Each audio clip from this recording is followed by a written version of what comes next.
Good afternoon, and welcome to the Alliance for Home Health Quality and Innovation's Learning Collaborative webinar on home health after hip and knee replacement, physical therapist decision-making. My name is Teresa Lee, and I'm the Executive Director of the Alliance. By way of background, the Alliance is a 501c3 foundation with the mission to lead and support research and education on the value that home health care offers to patients and the entire healthcare system. The topic of today's webinar, Home Health After Hip and Knee Replacement, focusing on physical therapist decision-making, is particularly timely given the growing policy interest in post-acute care and bundled payment approaches to achieve improvements in quality and efficiency of care. Looking at post-acute care discharges to home health, inpatient rehab, and skilled nursing facilities, the most common discharge diagnosis is MSDRG 470, major joint replacement without major complications and comorbidities. It's important, therefore, to understand the evidence-based practices for caring for these patients, who are among the most commonly cared for by home health providers. The webinar today focuses on the collaborative nature of the home health environment, both the challenges and opportunities it presents, and feature a case illustration using an individual with a lower extremity joint arthroplasty. Before I introduce our two expert speakers from the American Physical Therapy Association, I have just a few housekeeping notes. First, our speakers will talk for about 40 minutes. We'll have about 15 minutes to spare for questions at the end. Your lines will be on mute, but you can submit questions through the Fuse webinar software. Second, for this webinar, we will be controlling the slides on our end, so please do not be surprised that you can't advance the slides on your own.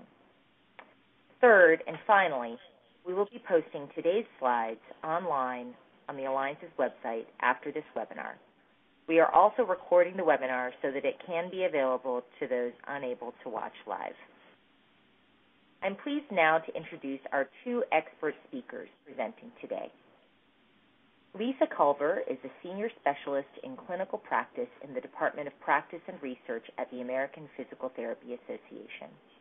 She contributes to practice and policy development related to physical therapy within the current healthcare environment and promotes the role of physical therapy as an integral part of healthcare delivery, including exploring new and innovative areas of practice. She's been involved in the development of the Guide to Physical Therapist Practice since its first publication in 1995. Her prior experience includes management of both physical therapy services and multidisciplinary rehabilitation settings and service provision in the home health setting. She holds both a doctorate in physical therapy and an MBA. Roger Herr is an elected director on the board of the American Physical Therapy Association and formerly led the home health section of APTA. Roger's career is in geriatrics, rehabilitation, home care, and post-acute care data sets and reporting.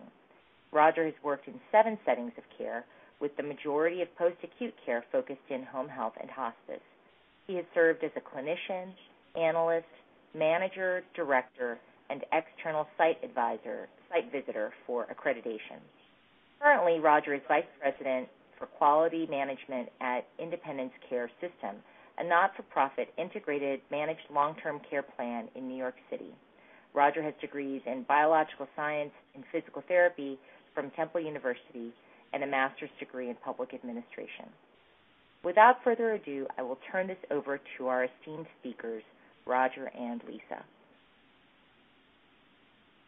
Thank you very much for the opportunity to present today. And our session will address the process of making sound clinical decisions and the use of valid and reliable outcome measures to identify progress and success. We're going to focus on an individual with lower extremity arthroplasty as our case illustration, and then we'll focus on the collaborative nature of the home care environment and the challenges and the opportunities that it presents. So in the theme of person-centered care, we're talking about a lower extremity arthroplasty, the person typically having an elective hip or knee replacement, could be male or female, in the range of 50 to 70 years old, has an active lifestyle, whether currently working, actively socially, family, community groups, religious organizations, etc. That's the type of person we're talking about as our case example. In addition to the person, we're also looking at the orthopedic surgeon and the continuum of care, which in this case is home care. So we want to just identify, starting with person-centered care, the person, the orthopedic surgeon, and the continuum of care are our focus today, and looking at that in home health and physical therapist decision-making. The changing environment. Arthroplasties have been around for decades. However, the environment has changed, and we can look at simple things like the prosthesis that's used in the surgery. For knee replacements can be about $4,300, and total hip arthroplasties $4,800, but that can range from $2,000 to $8,000 depending on the prosthesis that's used. So with that range, there's been a lot of integrating of providers and systems, and the whole point is to focus on incentivizing the continuum of care, getting providers to work together.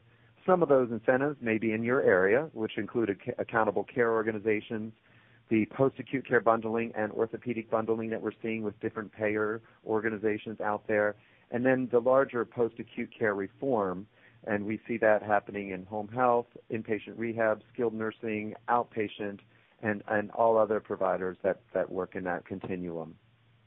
In addition to incentivizing providers to work together, we also have data sets. These data sets may range from OASIS in the home health environment, and we've seen those data sets evolve from OASIS to OASIS B1 as we're seeing in the future. We're also seeing a shift from those outcome data sets to shift from volume-based, from the fee-for-service prior to 1997, to the evolution of outcomes-based reimbursement. And we're right in the middle of that continuum now. And the whole point of that is to not reward volume, but to reward effective outcomes and have providers work together. And the data sets are a way that provider organizations are benchmarked against each other in public reporting, and also incentivizing pay-for-performance initiatives or pay-for-reporting initiatives, as some that we currently have. In addition to the data sets, we also have themes that are happening across healthcare in all settings, and that is preventable readmissions for those persons who are hospitalized to not be re-hospitalized for the same reason, and to not have shorter lengths of stay, but have effective lengths of stay that keep people in the next setting and not bouncing back and forth. It is a lot of work. It is a lot of documentation. It is stress on the system. It is stress on the person receiving care, and preventing readmissions is just the right thing to do. In addition to readmissions, there are larger medical reviews and audits going on. These could be the MACs, or the Medicare Administrative Contractors. They could be the RACs, the Recovery Audit Contractors, and the Quality Improvement Organizations. All have different medical reviews and audits that are affecting providers in home health and in other settings. The next area that's been changing our environment is the shift from the patient term to person-centered care, and looking at the person beyond a patient. A patient may be someone with arthroplasty, but what is that person's lifestyle? What are their goals? What's important to them? And centering around meeting those needs to keep them stable. And what is their unit of care? Are other people important in their life, their animals or their job, or what other parts of their life will really make their quality of life enhanced? And by addressing that, we can meet the patient experience. Patient experience is a new domain of public reporting to the home health arena, even though it's been in the hospital arena for several years now. And that measures what the person's experience was in their care. And that, along with process and outcome measures of traditional clinical operations, are being publicly reported for those three domains. And as patient experience is more and more important to organizations, it's also affecting how we work to provide person-centered care as our healthcare systems evolve. When we look at specifically to this person with a total arthroplasty of lower extremity, there are four core areas that are addressed by the physical therapist in this arena. They can be approached in a multidisciplinary, but they are a key area of focus for the physical therapist. These four areas are listed on the slide of the functional mobility, pain management, anticoagulation therapy, and, of course, medication management. And we're looking at these areas because these are common to the physical therapist. Obviously, if there are areas that are unique to that person's condition or the environment providing care, they will also be addressed and integrated into the therapist's role in home health. So taking a look at the functional mobility. Typically, we're looking at how this person functions. Obviously, bed mobility, getting around, be able to use toileting and transferring, and the typical things there, but the quality of life issues of what's important for them to get around in their home. And the key being safety. What is safe for that person to do, how to do it, what type of support do they need, and what type of assistive devices do they need to do that with. As you know, with different payers in the environment, there may be some challenges with how many devices are covered, and choosing the right one that will help the person progress through their care are key areas to address when looking at functional mobility. We will be looking at some specific assessments and other pieces of home health later in the presentation. So just to give you an idea, we'll be addressing other functional assessment approaches in a little bit. In the area of pain management, we're looking at both the assessment tools that are used. There are some standard requirements with OASIS.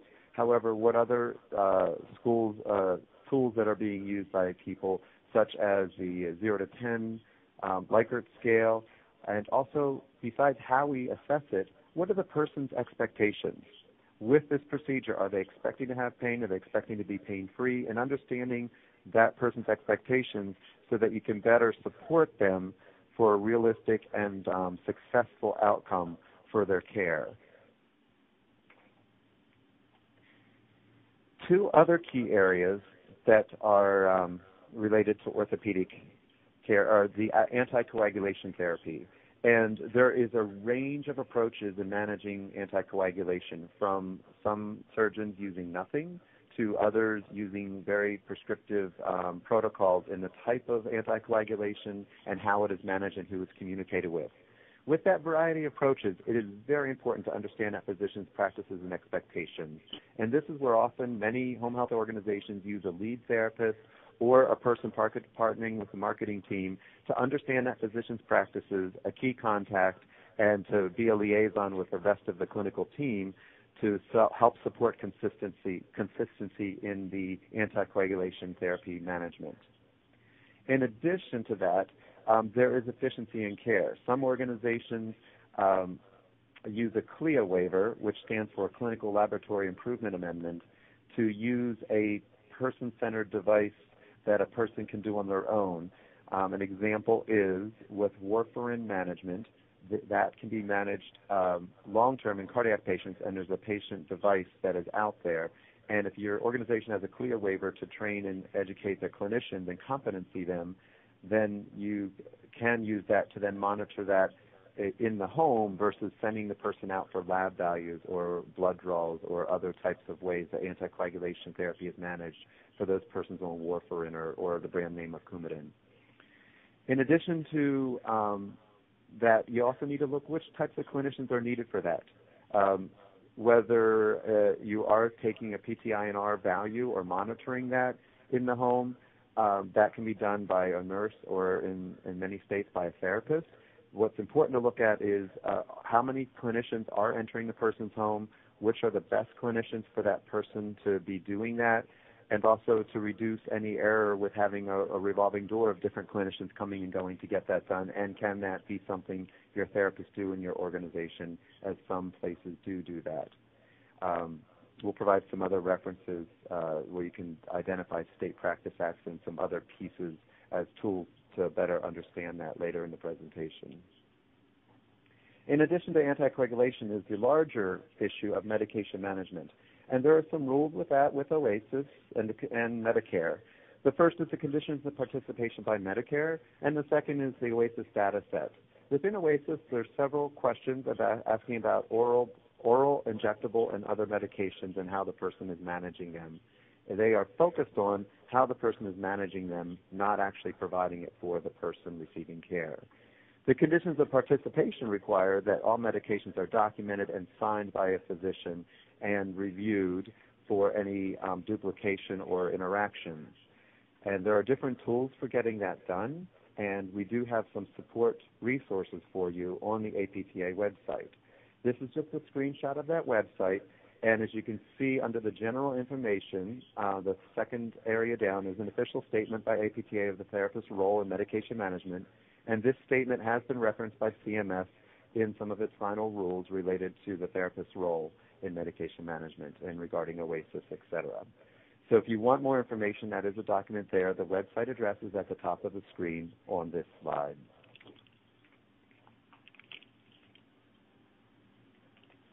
Lisa, I'm going to turn it over to you. All right. Thank you, Roger. We're going to switch gears a little bit now and focus on evidence-based practice. As I was watching people sign in, I did note that a number of you have your DPTs, and others it's unclear. So as we do this, I'm going to kind of try to toe the middle line here of giving the basics, but also letting you know there are further resources, so that I kind of cover what everyone needs to hear. And remember that you can send in questions through the software, or you can also ask questions by using your telephone. So now we're going to discuss how to make decisions to best manage the care you provide for patients with total hip and knee replacements in the home health setting. And we'll start by considering the components of evidence-based practice. And hopefully most of you know, but I still find it's very common for people to focus so much on evidence of evidence-based practice that they think that that's really the one component, and we're going to talk about all three. One of the first ones that we're going to talk about is patient values and circumstances. And this is where we consider the individual in the context of their life, including cultural, social, and community factors. Much of this is what Roger also talked about, too, so this is very validating for me and probably for him, too. What do they have to give up due to the pain and decreased mobility prior to surgery? And what do they really expect of their post-op condition? Do they expect no pain? Do they expect to be a lot better? Do they really not expect much? Also, what's really important is to find out if an active, healthy lifestyle has been part of their life, and if not, is it something that they might consider? And we do have resources on health behavior change and on the values of being physically active, so that's something you would want to consider. And it's important just to realize that the patients and their needs and expectations must be central to your clinical decision-making. The next component is clinical expertise. And this means determining what's best for the patient and then considering what skills and experience you bring. And sometimes that might be hard for folks, but you really want to say, okay, do I know what I need to know for this patient? And I'm going to talk about some resources very soon that will help you if you have some concerns in certain areas. It'll really help you kind of up your game in this area. But in some circumstances, it may require a referral to another PT or even another discipline. One example might be if you have a patient that develops lymphedema and you're really not familiar with its management, then you might feel the need to refer the patient or talk to your agency about having someone who has some expertise in lymphedema to provide some of the services. But with the typical joint replacement individual that we described, it's typically not required. But what is important is understanding the specific surgery, its implications, and collaboration with all team members continues to be critical. Now, the third one is best available evidence. And I think, what does that really mean? Clinical expert... Hold on just a second.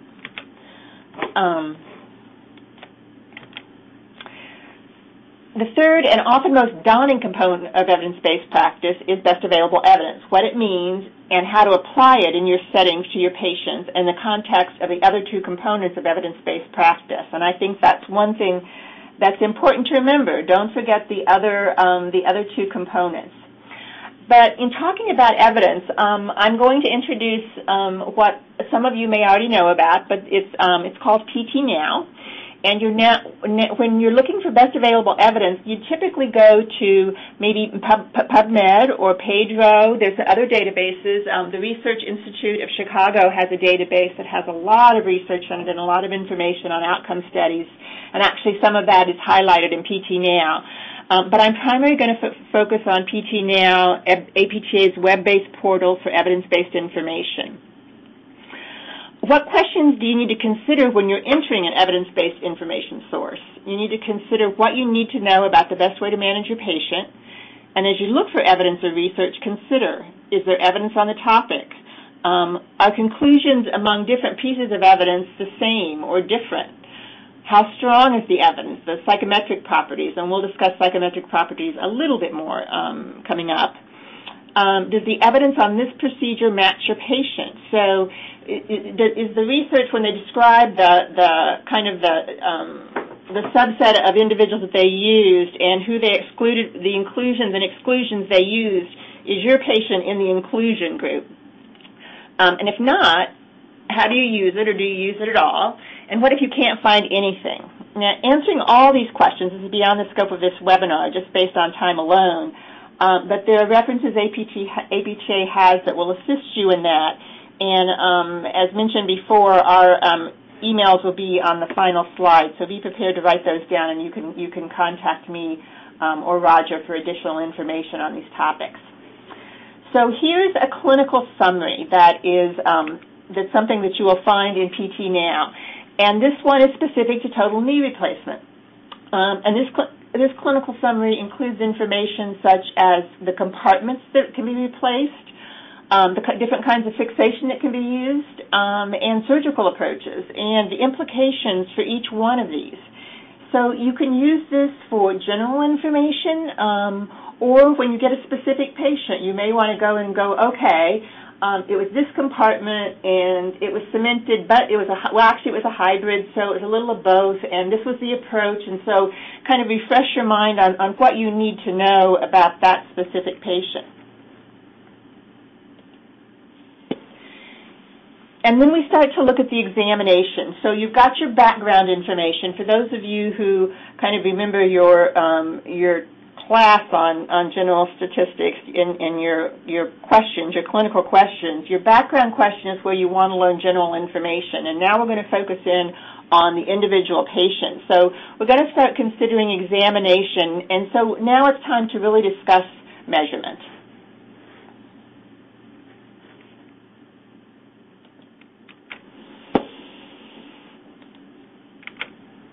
As we're talking about measurement, let's remember one key issue. With measurement, we're trying to get an accurate measurement of what we're intending to measure. We'll be talking about measurement and how much research has been done to determine the value of a test or measure based on a number of criteria related to those questions. And as I said before, it's beyond the scope to go into all the criteria, but I'll remind you of resources that can be helpful in this area. And for measurement, I remember a long time ago, this was probably actually in high school, but it has to do with measuring things. And I finally got the concept of how important it was to measure accurately. And the concept that I always took with me is if you had a ruler and you were supposed to measure a mile, that probably wouldn't be a very accurate measure. And then also when calculators came out, and boy, we could get something to like 4 digits beyond the decimal point. And to really stop and think about it, that really doesn't provide you any more precision. It's just that the numbers can calculate to that point. So it's really important to think about getting an accurate measure for what you're truly intending to measure.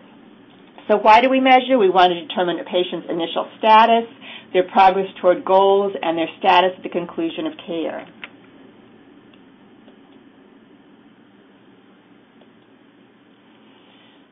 So with outcome measures,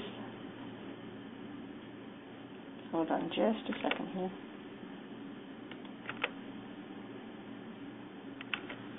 I'm using 2 different slide sets, I just realized.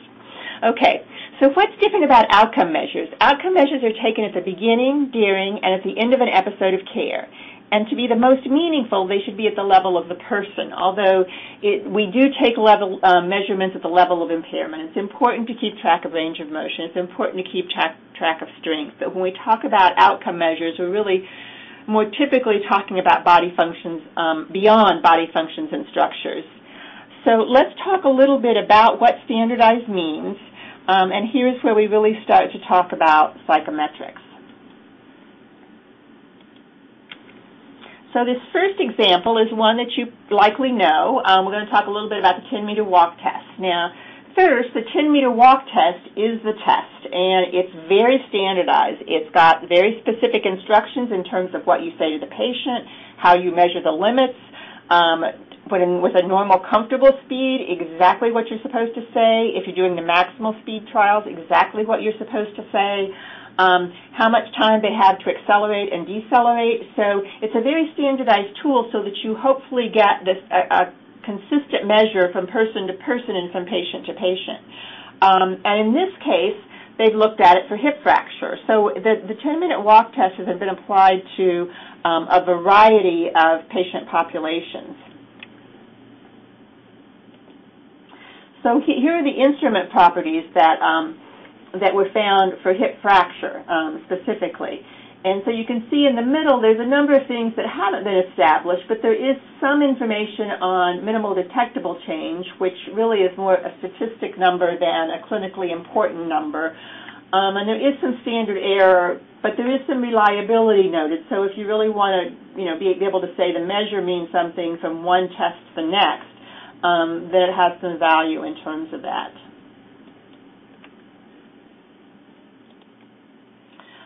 This one, again, is a lower extremity functional scale. So this is for hip disorders. So if you have a patient with a total hip replacement, in my search I had a hard time finding one that was specific to a total hip arthroplasty, but a lot that definitely could apply. This is one that, oh no, we just lost electricity here. Can you still hear me? Yes, Lisa, we can still hear you. Okay, can you still see my slides? Yes, and if you'd like, okay, I can advance them for you. Yes, please do.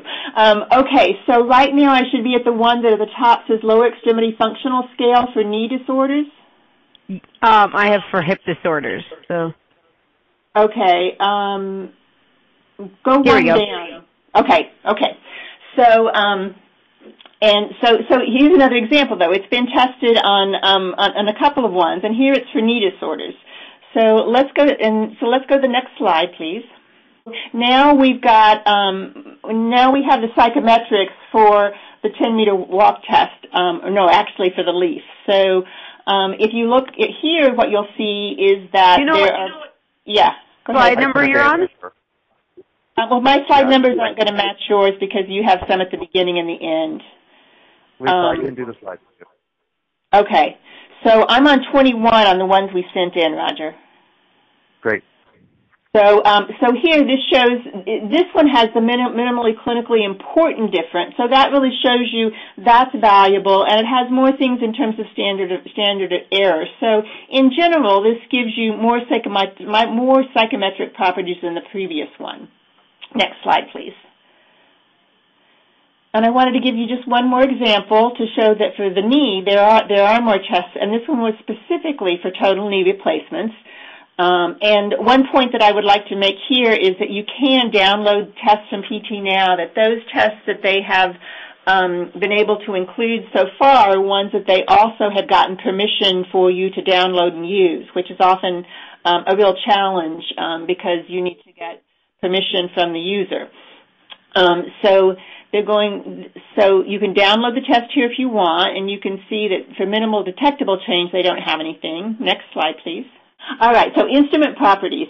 As you can see here, there's a lot of things that aren't established, but some of the main things, reliability, validity, and responsiveness, there is information. So again, you need to look at the different tests and measures that are available, and sometimes as a collaborative approach, either the PTs or maybe the PTs, the surgeon, and the nurses all together may want to look, and the OTs may want to look at some of these broader outcome measures that are multidimensional and decide which one makes most sense for your home health agency, and use that one for all your typical patients. And that way, it will be easier not only to gather outcomes for the home health agency itself, but for you to compare your patients. All right, next slide, please. Plan of care. With total joint replacements, Well, actually, here is that you need a collaborative approach with a surgeon. And this is where I want you to go back and think about the different components, the fixation, and the approaches. If you don't know what he did inside there, and he's the one who saw it, he's the one who did the fixation, he's the one who knows what the bones actually look like, then you really are somewhat at a loss. So for these kind of surgeries especially, a collaborative relationship with the surgeon is very important. And as Roger noted, you may do that through a lead therapist, or you may develop relationships yourself. But the point is that the goals need to be patient-centric as you're collaborating with other team members.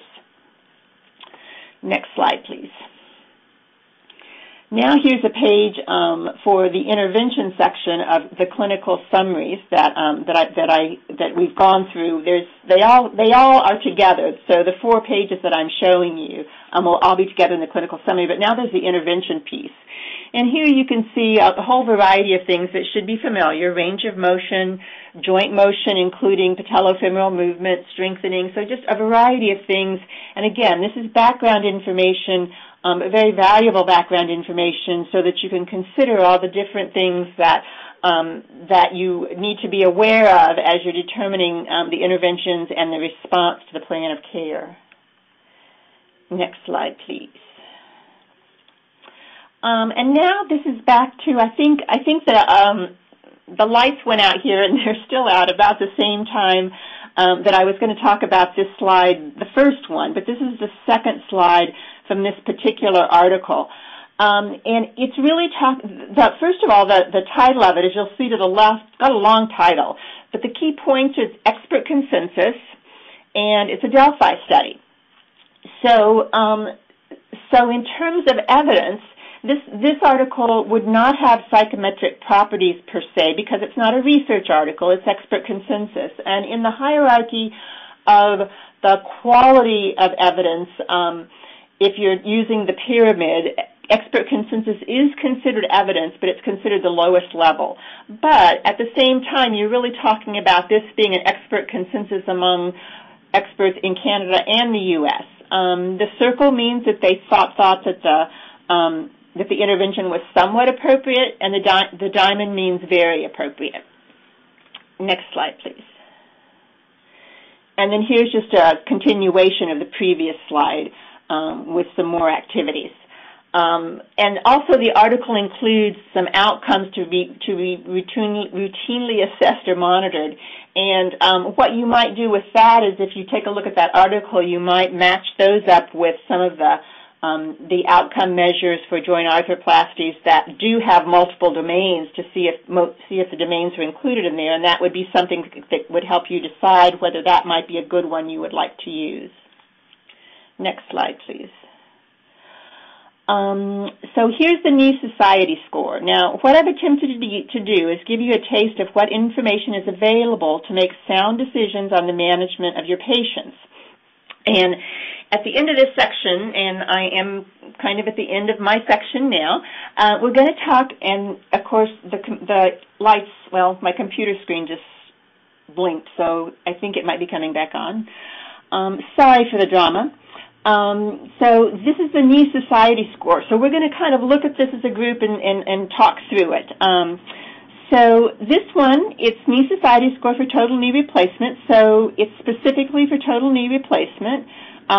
It looks at body functions and structure, so that's good. So it looks at the impairment level, but it also looks at the functional level.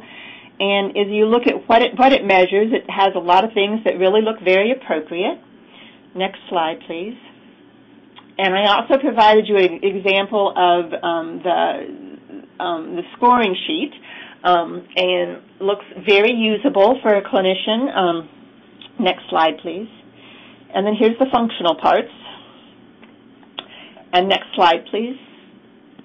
And then we get to the instrument properties. Now, what would this tend to tell you? I would hope that for most of you, you would go, it looks as if it really hasn't been tested much at all. So this might be kind of like trying to measure the mile with the ruler. I'm not sure. I don't know how well this test actually measures accurately the things I'm trying to measure. So So you might consider using it. Next slide, please. But I would think what you might want to do is not use it as an outcome measure, but it might be a great way for you to be able to keep track of your progress in these different areas, but not necessarily use it as an outcomes tool. So I know, in addition to the electricity going off, this has been a bit of a whirlwind to introduce you to the concepts of evidence-based practice, and I think in many cases it's not an introduction, it's a review of evidence-based practice, but to really let you know about APTA's PT Now. This wasn't intended to be a course on statistics, but you'll find more information on evidence-based practice and clinical decision-making at apta.org. And as I noted before, my contact email will be on the final slide, and I can help you direct you to resources not only on our general web page, but also at PT Now, which is at www.ptnow.org. So real easy to find. Okay, back to Roger and discharge planning. Thank you, Lisa. And discharge planning is a term that's been used in healthcare for quite a while. However, that term is evolving, and now many areas of healthcare are going to conclusion of care or shying away from the word discharge. Because discharge is very provider-centered. You are discharged from the hospital, you are discharged from this setting, but the person's never discharged from their life. So we're in this environment, we're looking at a conclusion of care, where care is completing in one setting and maybe transitioning to another. So conclusion of care is a term that's becoming more contemporary than the term discharge planning, and that is used for within each setting. Specifically, when you're looking at the conclusion of care, it's really starting from your first visit and setting expectations and goals so that the person understands the role of care at this point in time, and also where the handoff will be successful. In order to do that, you need to look at what do you need to set up for success.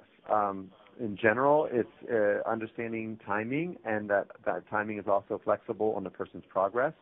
And also payers may control timing by the number of visits that are authorized, but it's also the availability of care and in the next setting, or the resources that are available in that community, or the access that person has, depending on what's in the community, what the transportation options are, et cetera. So really beginning to set up success for what that is for that person. And you're hearing in many parts of healthcare, it's getting the right person, the right place, the right time, and that there's not always a formula for that, but it's taking the variables of that person and what's available. In addition to identifying success strategies, is looking at scheduling. You know, there are some providers that really take a hands-on approach and actively identify and set up the first visit or the next visit, and there are others that really engage the person to manage their follow-up appointments and care. Again, there's no right or wrong way. It's depending on what that person's abilities are, what their resources are, and then who's going to carry that out if you do it for them in the long term. So that really looking at scheduling, but also besides what you're doing, also looking at the time frame for that. In some communities, you might be able to get next-day visits. In other communities, it might be next week or longer. And really looking at what is that scheduling process that's available with the resources in your community. In addition to getting that person to the next setting is also the communication with the person or the patient in traditional terms and their family or caregiver, so that everyone understands that and it's not a surprise to them. And of course the physician and staff. And as we referred to earlier, the physician may be the surgeon in this case. However, they do have other people in their office that may be coordinating the care, whether it is the anticoagulation management, whether it is the check-in process, a key contact in the office of that physician, and really knowing who is that person that needs to know, or that you get updated orders from, or other types of care issues that you would discuss to give them a heads up. Identifying that person, having a key contact in that office, but also on your team for when other clinicians are having a challenge to use a key contact in your team to reach their key contact, are good backup strategies when you're in a crisis situation or when you need to get something moving in the discharge process. In addition to that, we often function in home health in the world of Medicare. So we're going to talk about some of the Medicare Part A requirements. These are traditional to the home health environment, and realizing there are other payers and other ways to work in home health, but this is our traditional area, and many, many people default to these types of rules in order to function in their organization. So when you're working with this type of person with a hip or knee arthroplasty, OASIS is a data set that is often done when the person has Medicare, Medicaid, and some other payers that use the OASIS data set. OASIS stands for the Outcome Assessment Information Set, which is required from those providers that are working with Medicare A. So there are some things we're going to talk about. We're going to talk about ICD coding, functional assessment, and the FALS assessment, but then we're also going to look at the reassessment and other Medicare rules that you see on this slide. So with that, I'm going to move along and talk about diagnostic coding. As Teresa said in the introduction, there are some codes that are used by the place of surgery, the hospital, and those are some ICD codes that are done where you do the surgery. However, in home health and in post-acute care, we don't do the surgery here. We see people after the surgery. So as a primary diagnosis, it's not going to be total knee arthroplasty or total hip arthroplasty. It's going to be an aftercare code, not the procedure itself. And the only time that you don't do aftercare codes is when there's a non-routine post-op situation. Then you code to the non-routine post-op situation, whatever abnormality that may be or unusual circumstance. Again, that's only an exception rule, not the norm. And the other time for primary diagnosis is to use the therapy case, or the V codes, as they call them in home health, which is the majority of home health coding, the V57 point, depending on the disciplines involved. The therapy case coding, or the V coding, is used as a primary diagnosis when it is a therapy case. We would just want to make note that the definition of a therapy case is not documented. So it is up to the provider to determine what a therapy case is in that. And at this point, my words of wisdom from other experiences is, if you don't know the definition of something, you may or may not want to clarify it, because if it's working the way it's working, then you might not get the answer you want by asking for further clarification. So that's where we are with the definition of a therapy case at this point in time under the Medicare rules. And using it for primary diagnosis. In regards to secondary diagnosis, this is where you include the aftercare. If you use a 5700 code, a therapy case code, then the secondary diagnosis would be the aftercare code for a therapy case. In this case, the total hip or total knee arthroplasty. And then, of course, you include any and all symptoms and diseases that impact care. And this is where we see some of the other pieces of diagnosis, ICD codes that are used, such as abnormality of gait, osteoarthritis, and weakness.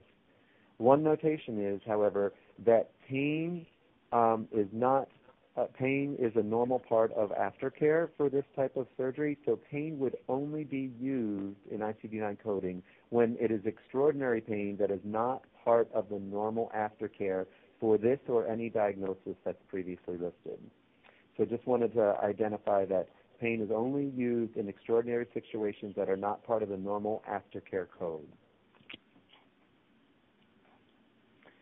In regards to functional assessment, we're looking at, from the very beginning, the first visit, whoever may be doing the first visit at the start of care, that initial assessment.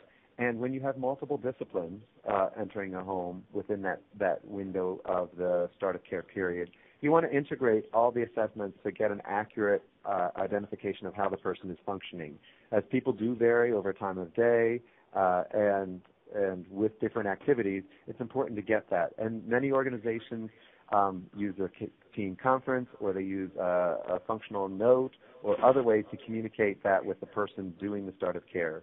As we know in home health, the rules are that when a nursing is ordered on the plan of care, that a nurse must do the start of care, and when no nurse is ordered and it's therapy only, then a therapist can do, a PT can do the start of care assessment, the OASIS assessment. And integrating multiple disciplines is important, especially when you're using PT-OT or any other multiple discipline cases. In addition to the start of care, there are these final rules that were issued in the end of 2010 that went into effect April 2011. We call this the functional reassessment, and this is where the therapist must do a reassessment by the 13th, 19th, or 30 days, whichever comes first. This is common in clinical practice. Therapists reassess functional every visit. However, how it is documented and when it is documented formally as a functional reassessment has caused a lot of implementation challenges. So with this, many organizations look to their software to create tracking, but in addition to tracking it, it's also looking at multiple disciplines. And there have been some changes over the last couple years of the window and with multiple disciplines and refining those rules over time. Sorry, we're jumping ahead on questions here, so I'm going to, unless someone wants to fast forward me. So functional assessment is where we were in implementation challenges. The next area is competitive bidding, and that is related to the world of durable medical equipment. And this has changed our world significantly for those of you or areas of the country, which are many of the populated areas, are in competitive bidding, which means you must work in the Medicare environment, must work with providers that won the competitive bid for that area, and there are those are the only choices for receiving DME when they've won that bid for that area. This has been a challenge, and having to work with different providers than you may have traditionally worked with.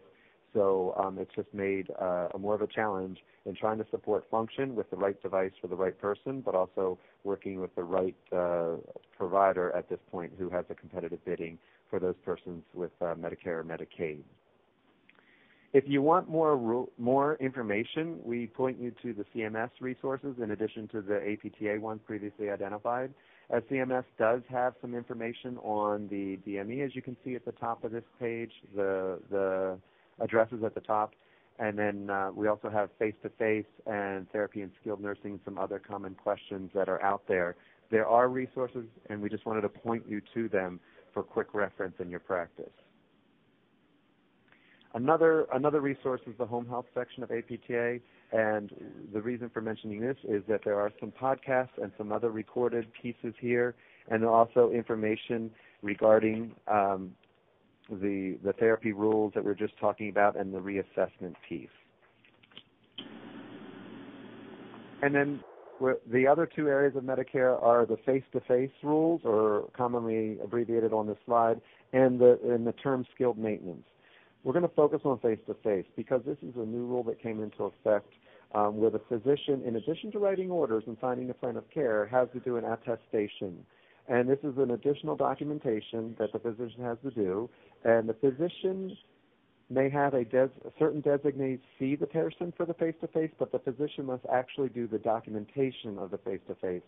And the documentation face-to-face must be specific to each person or the patient, and it has to be for the same primary diagnosis or reason for care that the home health agency is seeing. So this additional documentation is to encourage physician participation, but again, the implementation has been very challenging to complete. So there are some resources on the previous two web pages, or the previous two slides, and those web pages referenced there. Just wanted to do one quick call out to the area of skilled maintenance therapy. This is not commonly used in the person with arthroplasty, but it is specific to Medicare, or those persons with Medicare. There is a term, maintenance therapy, which must be provided by a skilled therapist, which means an assistant cannot do the maintenance code, and there are specific G codes and other documentation. So just wanted to make people aware of the maintenance therapy, and if it is used, that there are some specific rules and documentation required with that. Again, there are details on the web pages previously provided.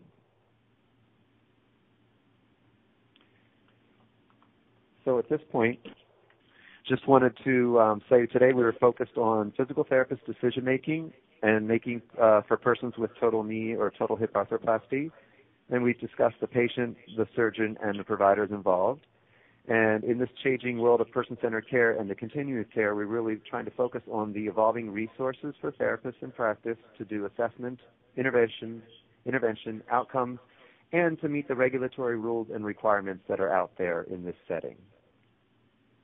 Teresa, may I turn it back to you? Great.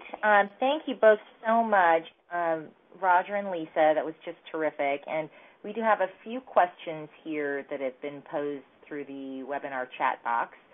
So let me start by asking Lisa sort of a background question. And the question that I think would be helpful for everybody to understand is, how were the clinical summaries developed? Yes, those, and actually on the website they have a list of those that have been developed, those that are in the process, those that are planned, and those that have been identified but we don't yet have authors for. And they actually go through a process that's very similar when someone submits a non-research article to our journal. So it goes through that kind of rigor of being reviewed by experts and editorial staff. So it's not the clinical summaries are not intended to be something that have the level of rigor of, say, a clinical practice guideline, but they do have the process behind them that is used for journal submissions. That's very helpful. This is a question from Scott, one of our listeners today. He asks, for home health, what would you consider to be the best outcome measurements for therapy, speaking specifically to standardized tests? I think you mentioned in your presentation the 10-meter walk test, but I guess the question is, other than that, what do you consider the best outcome measurements for home health physical therapy?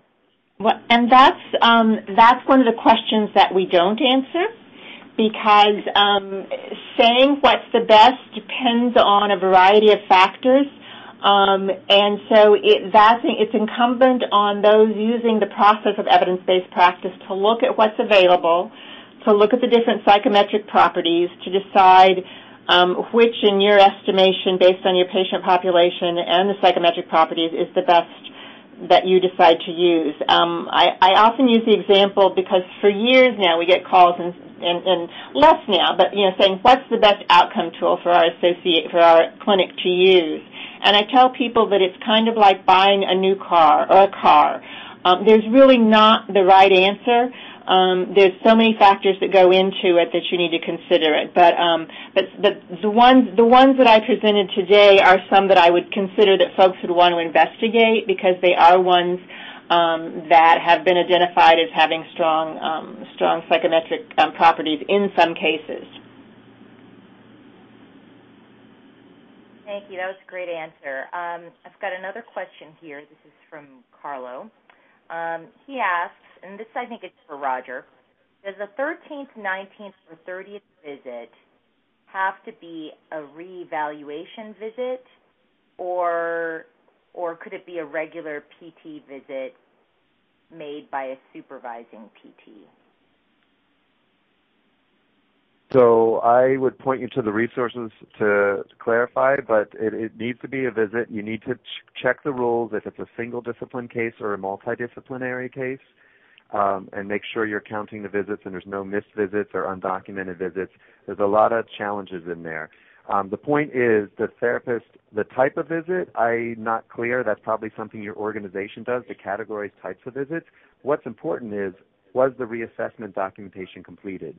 Were you using assessment tools to assess function consistently over time? And Lisa's pointed to some of those tools today that could be used, but there are many others out there in practice that people use within this population. So I wouldn't say the type of visit is more, was the reassessment documented versus what type of visit. It would need to be within the time frames as per those resources. Really good. Thank you. We have a comment from Sandra, and it's just really a comment as opposed to a question. She says it's important to consider the patient's homebound, which is often not primarily due to the arthroplasty procedure itself, but to the overall compromised health status or risk of complications. So that home health therapy plans of care must also focus on meeting the therapy needs of the patient as they relate to their overall health condition and needs. Roger, I'm wondering if you have any further thoughts on that too. Absolutely. So in general in home health, the OASIS rules are that you identify the primary diagnosis that's driving the majority of the care. And so that's where you pick your primary diagnosis. Where it gets challenging is that's the OASIS rules. There's also some ICD-9 rules on the logic of coding. And in general, they equate, but there are some differences, and that's where specific to OASIS, they said to use the aftercare codes, except for when it's in a therapy case, then you use the therapy as the primary diagnosis, and then put the others after that. So if it was a therapy case and it wasn't the arthroplasty aftercode that you wanted to use because there are larger issues, then maybe that's what you'd be putting there if it was a therapy case. If it was not a therapy-specific case or a therapy case, then you might use that larger diagnostic area that the person referenced, the complexity or the comprehensiveness of that, if that's what the majority of care is about, and they happen to have in the past an arthroplasty. So that's where you use your coding logic there, and there's many great resources on coding rules and logic, and I am not a coder, so I just want to identify that in case people are thinking I'm that coding expert. Very complicated. I appreciate your background there. This is a question from Renee, and I think that I might have missed the area in the presentation she's asking about, but she asks here, what year was the data from that indicated a 4-day ALOS?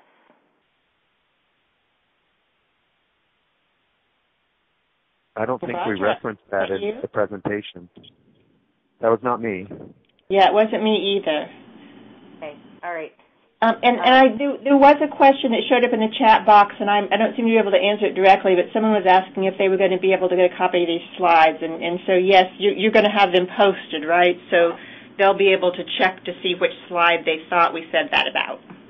Absolutely. And, Lisa, that is on the slide right now. Yes. Slide we posted. Yes.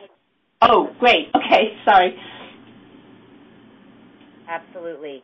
I think that those were all of the questions in the meeting chat box. I'll only ask this one last question, and this came up as I was talking with some of the Alliance's members about physical therapy, and has more to do with certification than anything else. But and maybe this is a question for Lisa, that there is state-by-state variation in certification of physical therapists, and that some home health providers that straddle multiple states sometimes find this challenging, where they're trying to support certification of their physical therapists.